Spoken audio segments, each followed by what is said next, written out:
For those of you that do not know, I was diagnosed with several different autoimmune issues back in 2019, and so then I started to make my own medicines. I make my own salves and tinctures.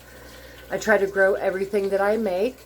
These here are hydroponic calendula blossoms, calendula flowers, and I dry them and then I make them into a salve.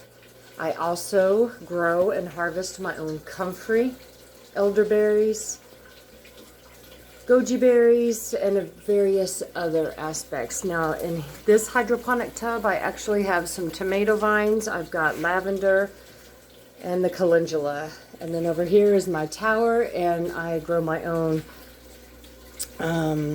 herbs and other stuff. This here is stevia for a natural sweetener.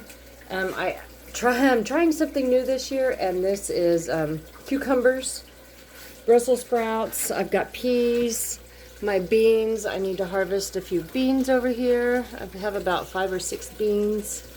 I have harvested fennel. I need to get some thyme harvested. But this is how I try to keep me and my family healthy, by growing indoor fruits, vegetables, herbs, and medicinal flowers, so we know exactly what we're putting in our bodies.